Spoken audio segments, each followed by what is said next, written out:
Hi everybody, very welcome to Mentour and yet another video podcast. As always, I hope you're doing absolutely fantastic. Today on the video, guys, I'm going to tell you why almost everything that you thought you knew about how winglets work is actually not true. I'm also going to talk about what this has to do with the latest Airbus concept of freely flapping wingtips and what sex appeal has to do with any of this. Stay tuned. Wind 31016, third one right, right on. Third land, 31 right. Delta 260. Yes, Purdue. This video is brought to you together with Blinkist. Now, I don't know about you guys, but I find myself these days constantly lacking time. You know, running between meetings or commuting to work or out walking your dog, I just don't have the time to do what I would love to do, which is to read more books and to learn more stuff. Now, Blinkist have basically solved that problem for me. They've taken thousands of non-fictional books in pretty much any category that you can think about, and they've distilled them down to the most important bits, which they call blinks. So a book that I'm listening to at the moment is called Financial Freedom by Grant Sapatier, where he's talking about how to use compound interest and a savings plan to achieve financial independence. And if you guys are interested in checking out Blinkist, well then the first 100 of you who uses this link here below, you'll get 1 week of free use of Blinkist where you can check out all the books they have in their library. And then if you're interested, you can join up and you'll get a further 25% discount on the full membership fee. So go down, check it out. Okay guys, in order to understand today's episode, we need to talk a little bit about the physics of flights and also a little bit of aerodynamics. So first of all, let's have a look at the different forces that acts upon an aircraft in flight. First of all, you have the thrust. That's the force that pulls the aircraft forward through the air. Acting opposite to that, you have the total amount of drag. Then you have the weight of the aircraft trying to pull it down back to earth, and you have the lift that is holding it up. And what we'll be focusing on in today's episode is the drag. Now, drag is divided into many different components. You have, for example, the form drag. The form drag, you can feel yourself if you put your hand outside the window when you're driving your car. You can feel how the air is hitting your hand. The total surface area of your hand takes up and it pushes it backward. That's the form drag. And then you have something called friction drag, which is when a fluid moves over a surface, in this case the air moves over a surface, it rubs up against it in the boundary layer and it creates drag. You can feel that when you rub your hands together. And then you have something called induced drag or lift drag. Now, induced drag is what we're going to be talking about in today's video. Okay. But in order for you to understand induced drag, you have to understand lift. And you'll be surprised to hear that actually how lift is created on the wing is not completely and 100% understood. There are still a lot of people discussing this. But an easy way to look at it is basically just imagine air, free-flowing air in front of a wing. The air will be flowing in a linear way, straight ahead. But then a wing comes along, right? The wing comes along with a little bit of an angle, and because of that, the air cannot continue free-flowing. It's actually being forced downwards by the wing. And here is where the first component of lift comes in. Newton's third law of physics, which is basically every action has an equal and opposite reaction. So if air is being forced downwards, creating a downwash, well then there will be a force acting on the wing upwards, which is part of the lift. But another thing that will also happen at the same time is that the wing is kind of creating a circular motion. So the air was flowing in a linear motion first. Because of the downwash that's being created by the wing, it's now a circular motion happening. And this circular motion will increase the speed. It will work together with the airflow on the top of the wing. And on the bottom of the wing, it will work opposite to the airflow. So that means that the air will accelerate on the top of the wing and it will decelerate on the bottom of the wing. And when this happens, if you look at Bernoulli's theorem, which talks about how fluid changes pressures with speed inside of a tube, the same thing will happen to the air, which is that as the speed increases of the air, the pressure will decrease and as the speed decreases of the air on the top, on the bottom side, you will have an increase of pressure. So now you have higher pressure below the wing, a lower pressure on top of the wing. That will also create lift. So how these two components works together, that's where the discussion is taking place. However, what we do know is that nature doesn't really like pressure differences. All right? It wants to try to create an equilibrium. This is true both for wing, but it's also true out in nature when you see, for example, high and low pressure affecting weather, hurricanes, tornadoes, things like that. So if there's now a high pressure under the wings, the air will try to escape from the high pressure to the lower pressure. And because the wing is moving fast through the air, the easiest way for this movement to happen is alongside of the wing and around the wingtips to the top. Okay? So this movement of air is called a spanwise movement because it moves along the wingspan of the aircraft. It doesn't move across the wing, it moves along. So it's a spanwise movement.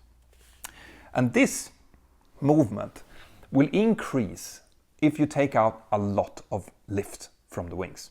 It kind of makes sense. The more lift you take out, the bigger the pressure difference will be, the more this movement will happen. But also, it will increase with lower speed.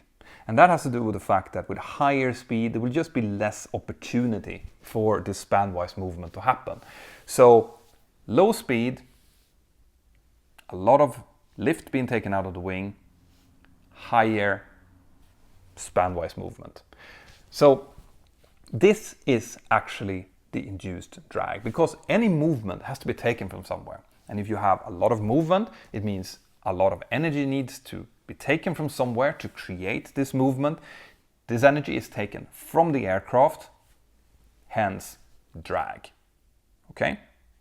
And just to give you an idea of how much drag we're talking about, if you look at an aircraft that is rolling down the runway, as the aircraft is on the ground, there will be no induced drag. All right? There will be no spanwise movement.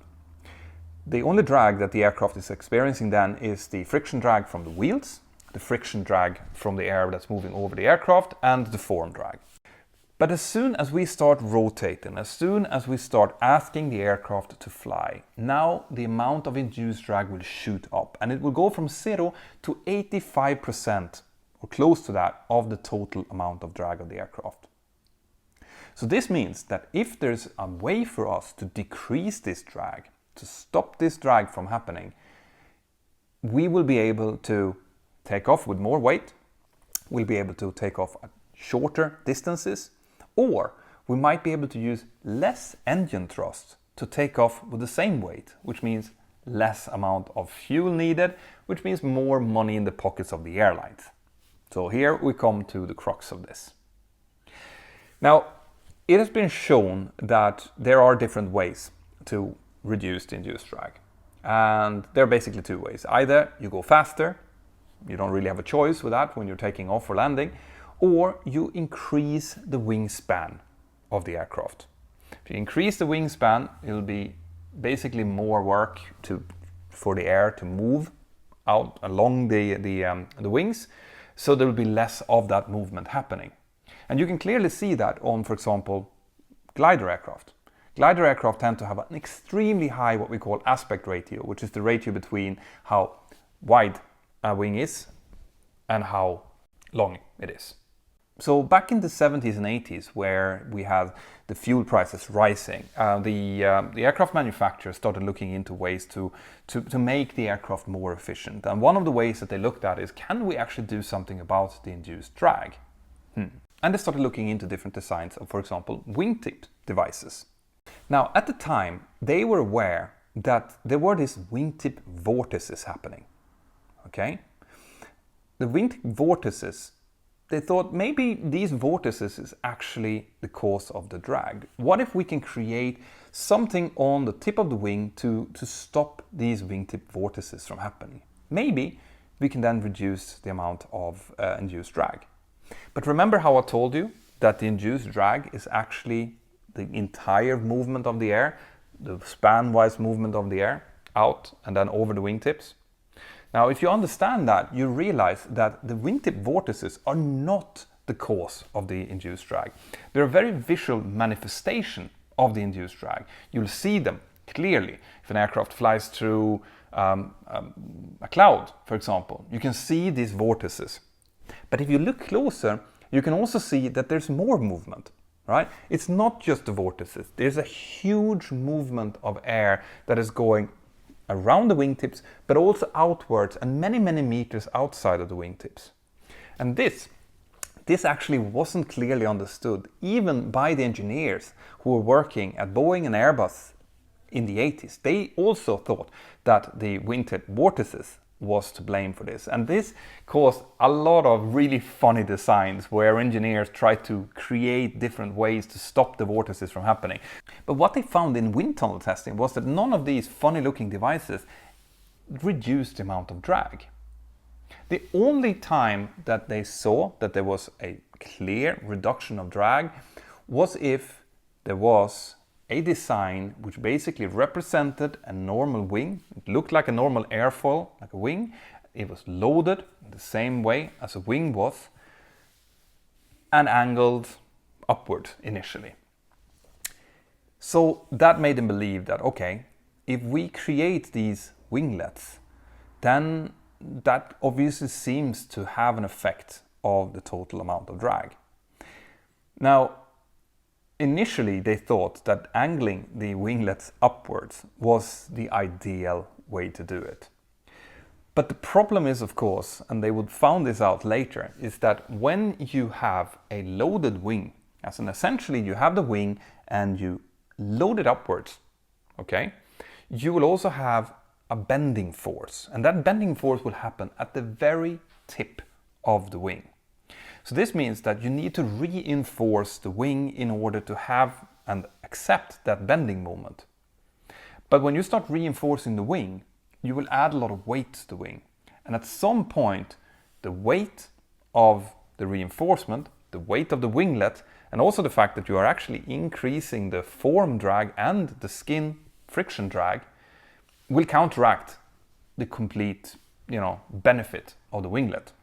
Another thing that they realized was if they put a flat winglet, as in with no blended form, you had another drag coming in, which is wave drag, because you have one airfoil like this, and you have another airfoil at 90 degrees.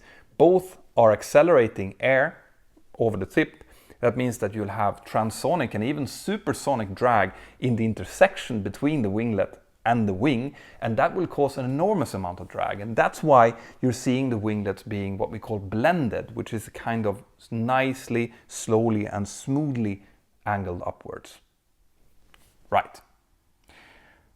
But as we have already discussed, it turns out that the way that you're angling the winglet doesn't really have anything to do with this. Okay? In fact, if you would just angle the winglet down, increase the total wingspan of the aircraft, you will have an equal or sometimes better effect on the induced drag. Okay? In fact, the winglets that you see, only about little less than half of the winglet is actually effective for the overall increase in wingspan. And this is also why you see these split winglets, the split SCIMITAR winglets.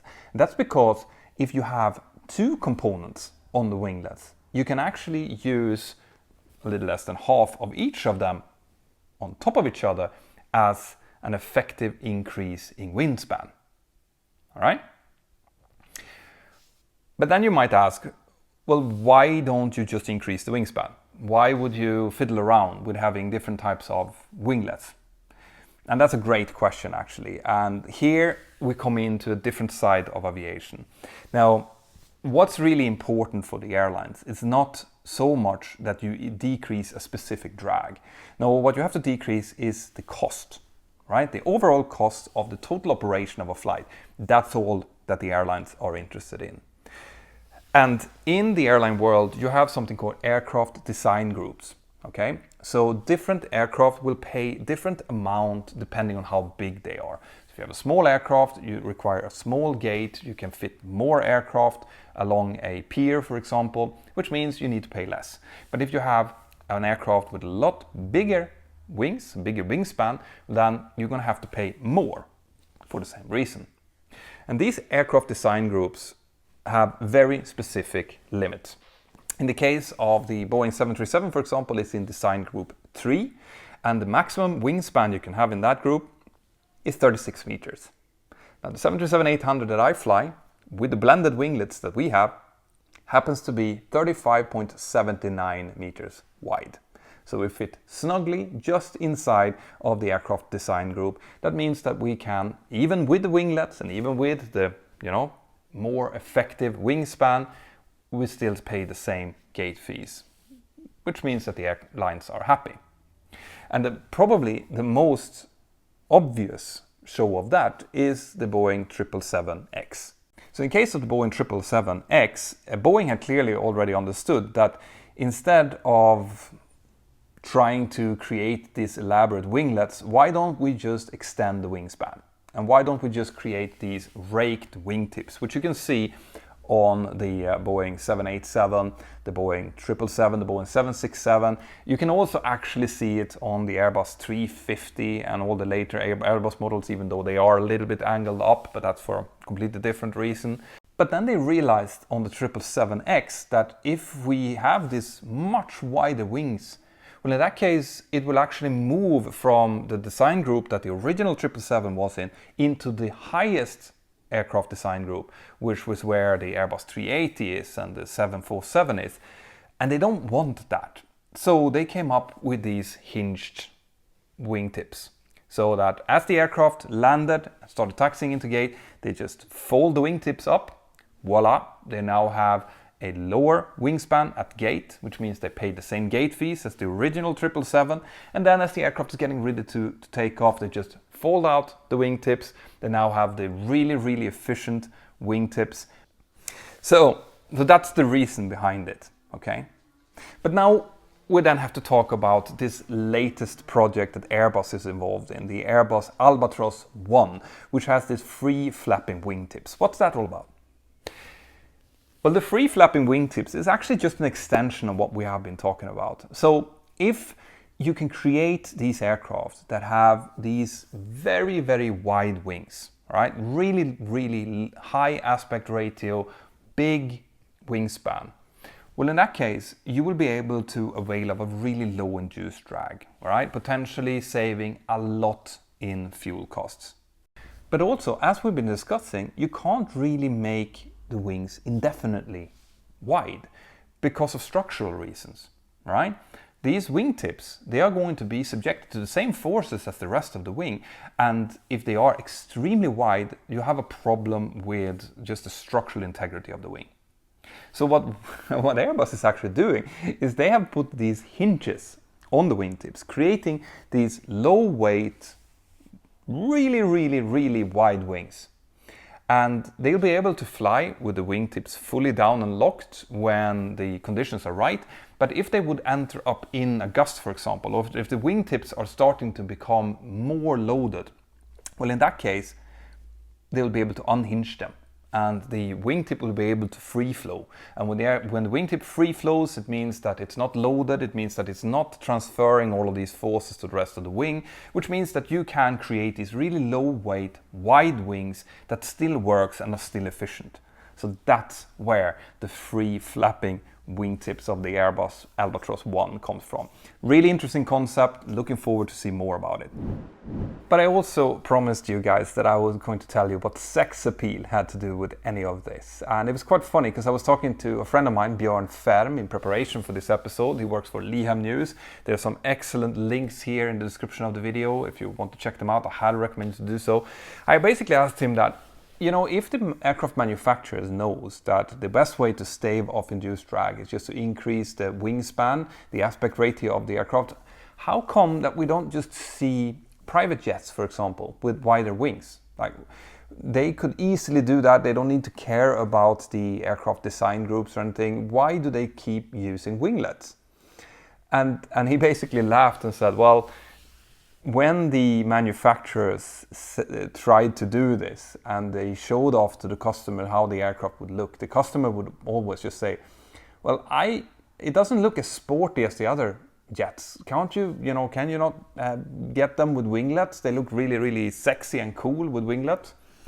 And the fact is that winglets kind of do the same job. They might not be 100% as effective as if you would have raked wingtips on them, but they still do the job fairly well. And the aircraft just looks cooler, just looks sexier. They're easier to sell. Hence, you will probably continue to see winglets on some of the private jets going forward as well. Even though I think the newest aircraft, the more modern aircraft, especially the airliners that we'll see, is probably going to go more and more to more wider wings, more raked wingtips and less winglets.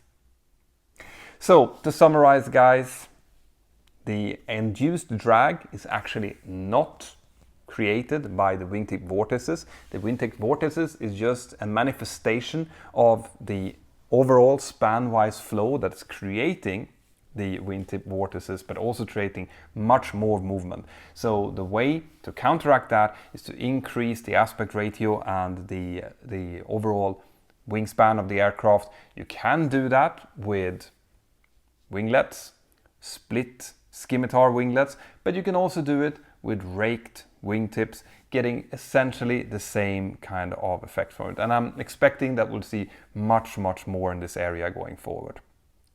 Now guys, if you like this kind of content, which I really hope you do, I hope that you have subscribed to the channel and that you've highlighted the little notification bell. And I want to hear your thoughts about this. What do you think?